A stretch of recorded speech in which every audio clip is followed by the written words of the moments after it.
Hey, thanks for being a part of the conversation. Let's do some pod crashing. Episode number 228 is with Will McFadden from the podcast #Storytime. Hey, I'm alive and well. I'm awake at this bright and early hour of 6 a.m.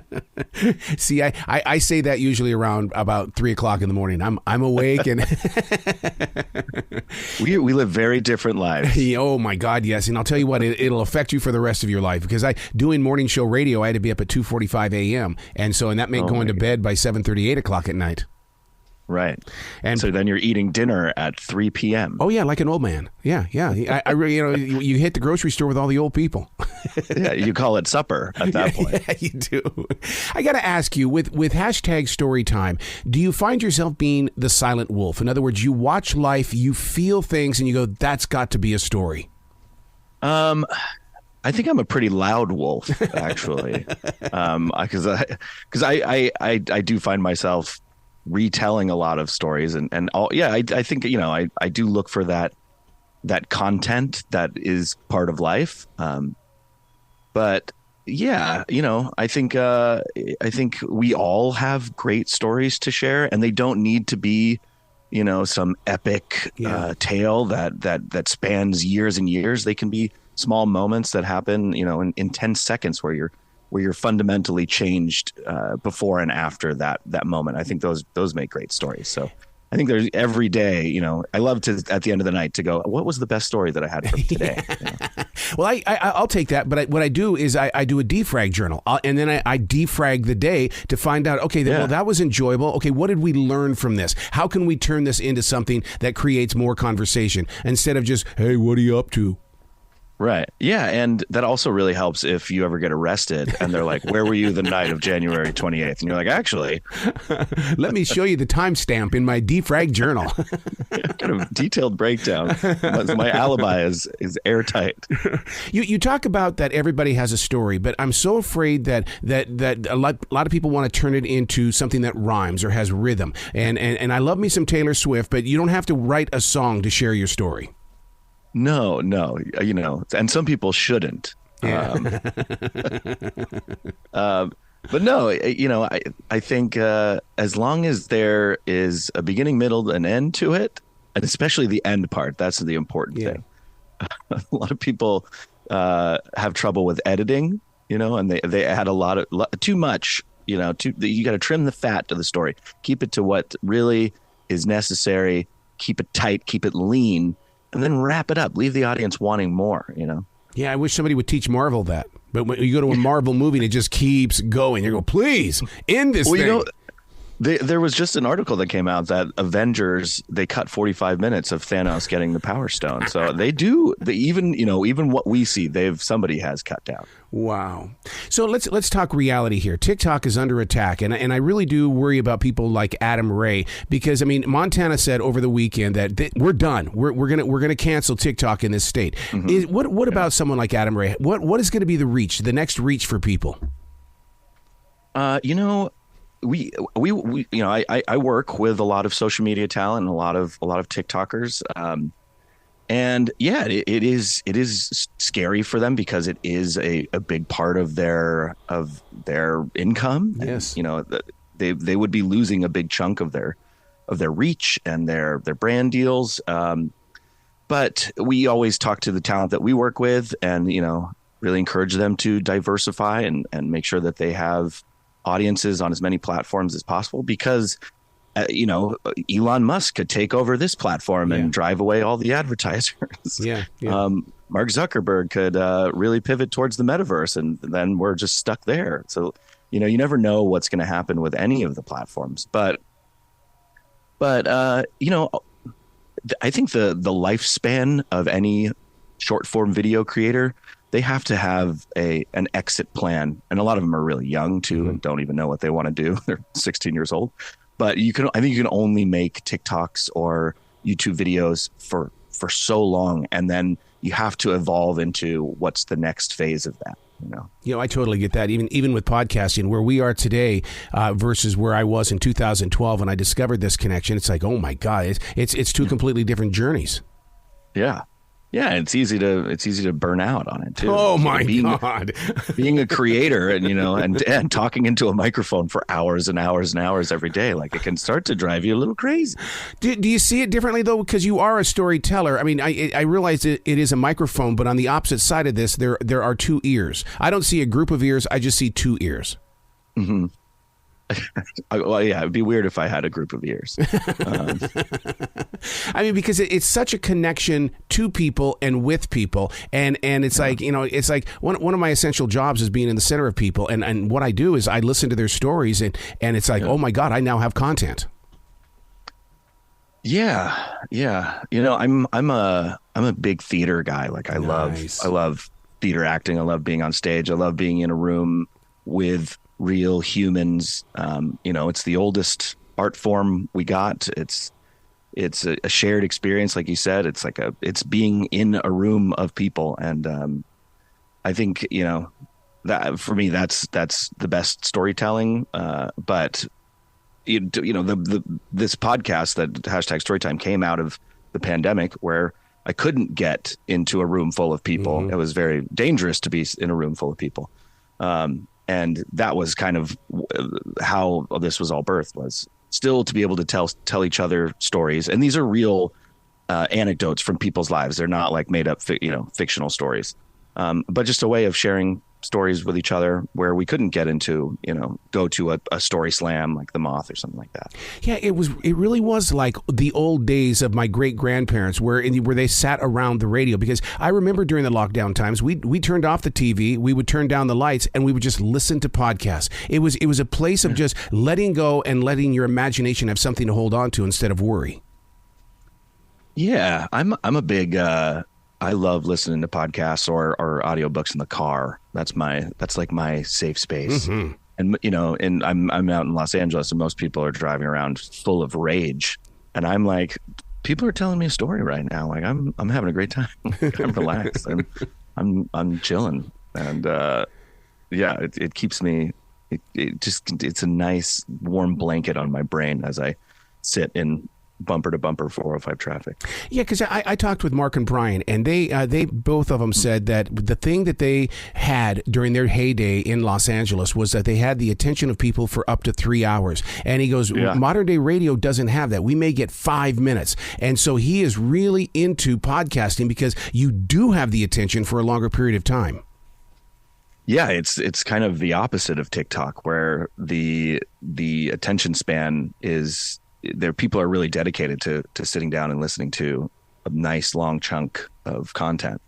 The fear is always that we're just getting more and more, our all of our collective ADD is just growing and growing. But it is nice that people can sit and listen to, a 2 or 3 hour podcast. Or, I mean, my favorite is when there's a road trip and we get to just knock out, like 8 episodes of a true crime podcast. Yeah. What about those true crime podcasts? Because, I mean, I love them because there's drama. We get a dopamine hit from our fear kicking in and then going, wait a second. Oh, that's not me. I'm fine. I'm in my, I'm in my car right now. Or I'm in bed, just listening to the horrific. My girlfriend loves true crime podcasts, and she listens to them right as she's falling asleep. And, I'll hear from one stray earbud, and the woman's body was found on the side of the road with 78 stab wounds. I'm like, how is she sleeping to this? This is horrific. Yeah. And what's in her dreams? What is she seeing inside those dreams? I don't know. She often has nightmares, and I think I know what the problem is. Lonnie Martz, the links that people will go through to create a moment. I mean, everybody wants to hold on to a moment, but man, we will take chances to get there. Yeah, Lonnie's a great guy. He's a really funny storyteller too. He told a great story on the podcast about there's this big social media convention in Orlando called Playlist Live, and he was like a new kind of TikToker, new creator, just kind of getting started. And he found a way to sneak into Playlist Live. He like laminated a badge and went to Kinko's and like did Photoshop and made this whole thing. And then had his friend come in a business suit and act like security to let him in. It was an elaborate ruse that he that he went to sneak into a social media convention. Oh my God. Because all the way through that episode, I had memories of sneaking into a Rolling Stones concert. We had one ticket, but 4 of us got into the box. How did you pull that off? Well, all we did is we just acted without question. In other words, I would sit there and this is back in the day before they used the little boop boop, the little scanner. And so I just kept holding up the ticket and they just kept going, okay, come on in. And it was so funny because it happened to be a stopping point for one of the mayors of Charlotte, and he stopped in there. We're all in there just partying down while the Rolling Stones were playing, and it was just fun to be in this moment that really should not have taken place. It's the old just walk with confidence and don't slow down. It helps if you dress like a pilot too. I think that was on the 30 Rock. Well, we had great looking radio station shirts on, and so maybe that was enough to convince him. I was like, oh, he's with the radio station. Let him through. They're doing a promotion. Yeah, that's it. That was smart. That was like a big distraction where you're like, look at my shirt, not at my ticket. I did the same thing at Disneyland actually, where Disneyland has this racket now where as soon as you walk in the gates, they're like, you have to pay for the Genie Pass, and it's basically if you want to skip any of the 3-hour lines. Right. You sign up for this like line skipper thing. But you can, even when you pay the $60 or whatever, then you can only sign up for one ride at a time or something. So I had used mine, and then my friend signed up for the Star Wars ride, and he went up and he beeped his, and he was like, just like, we'll just keep walking fast, and the guy won't say anything. And there was kind of a confusion, and then he beeped mine. It didn't go. But I just kept walking, and then my friend behind me did the same thing. And then he was like, hold on, wait a second. There only one of you guys worked. And we were like, oh, well, now we got to wait out here while he rides the ride. And we just kind of like didn't move, and the line got held up. And he was like, all right, okay, just go, just get out of here. Yeah, because 99.9% of all security, they're just human beings. They're just regular people that have a suit on. That's it. Yeah, they have anxiety too, and so when a line of angry, Genie Pass holders start grumbling, they're like, "Just go, forget it. Who cares? It's not worth it." The episodes of the podcast #Storytime, they're perfectly timed out. How what kind of there's a lot of strength in making sure that it's time to wrap it up. Is it something that you feel, or is it something you go, look, listeners only have about 30 minutes. That's it. We have to. That's our stopping point. Yeah, well, I think that's all the time we have today, Arrow. So, no, I think we have a great editor. Shout out to Tony Maddox, who's our sound editor. So he cuts out all of my bad jokes, which definitely tightens things up. But no, I think that's one of my jobs as the host is to help drive the story and keep it on track, and to keep. I mean, I love a good tangent, but if the whole thing becomes a tangent, then we've lost the thread. Yeah. And just trying to, like I said earlier, find that beginning, middle, and end, and know when it's over. Oh yeah, that little voice in the back of your head that's going, "Stop making it about you. Stop making it about you. This isn't about you." I mean, that's honestly, so on the podcast, I listen to people tell their stories, and I never get to really tell my stories, and I'm always like, oh, I got a thing that I relate. I relate to that story. I'd like to. No, nobody cares. How did you dig in to get the story with Lucky Yates and Burt Reynolds? Oh my goodness. Lucky Yates, if you're not familiar with Lucky, he's an amazing voiceover talent, and he's been on shows like Archer, and he told this great story about, I can't remember, he was hosting an awards show, and he even himself was like, I don't know how I got this gig, like why I was up there doing this, but he was doing he had this monkey puppet that was hosting the show. And, when you have a puppet, it kind of gives you carte blanche to say really weird stuff. And so he was really going for it. And Burt Reynolds, I guess, won an award and got up there and didn't like what the monkey puppet was saying and grabbed Lucky Yates's hand and tried to break his hand. Oh, my God. And all Lucky said all he could think of in that moment was, Burt Reynolds is so weak. Such a weak old man. But yeah, it's quite a feather in your cap to be like, I got in a fight with Burt Reynolds, I guess, and survived. Do you see yourself as a journalist at all, or are you just downright, I am a storyteller? I like to think of myself as a story hunter because that sounds cool. Yeah. But no, I don't really think of myself as a journalist. I feel like that puts too much pressure on me to deliver truth, and there's a lot of responsibility that comes with journalism, and I don't want any of that. Yeah. So I like to lean more into being a storyteller and a story hunter. I feel the same way about going back to modern day radio where you just talk over the song intros. I go, no, I can't do something in 12 seconds. That's just not in my nature anymore. Yeah, right? I thought my family was the only one that played with Ouija boards during slumber parties. I mean, and then to hear this one, it's like, oh my God. And those boards still scare the hell out of me.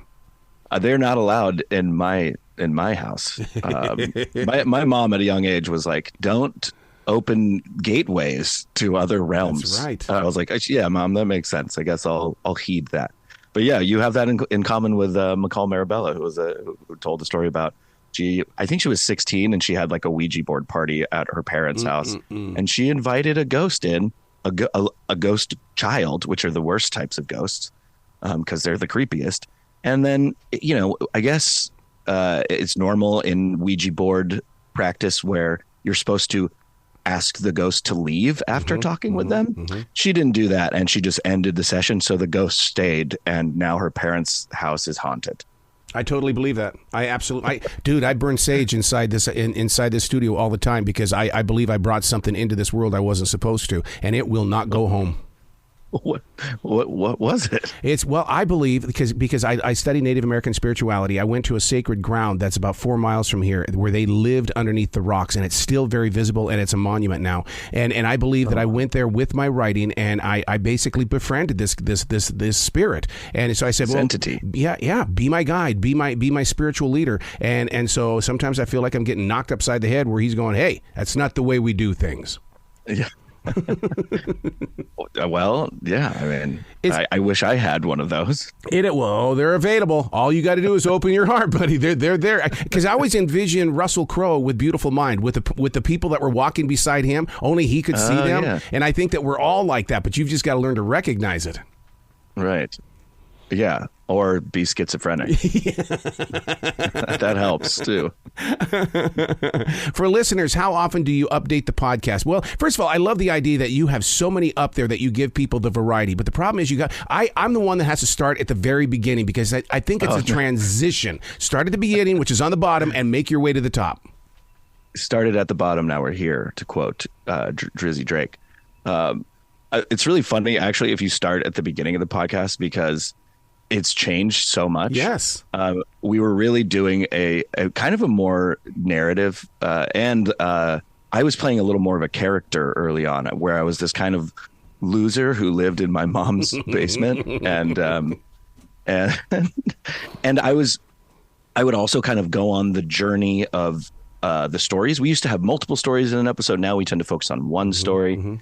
But so if 3 of the stories were all about like embarrassing moments, I would go to my middle school where I had all of my embarrassing moments and recount some of those things. But it was this kind of silly journey that I would take you on of the stories.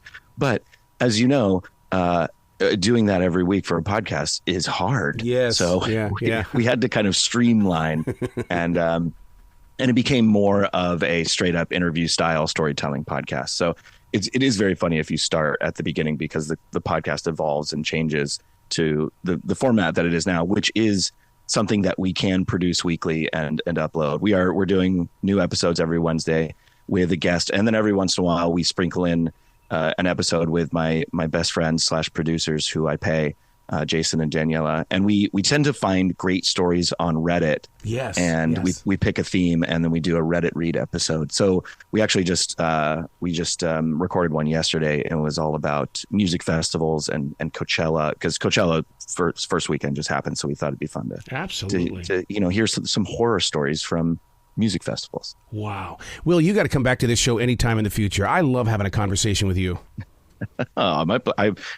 Maybe we do it at on PST time, I'm down. I'm here. I do that with the rock stars, man. Most of my interviews with the rock stars are usually 7 p.m. at night, and I have to keep reminding myself that's mid-afternoon to them. Don't complain about this. I haven't slept, right? So it's what time is it? Well, you be brilliant today, okay, sir? You too. Thank you so much, Arrow.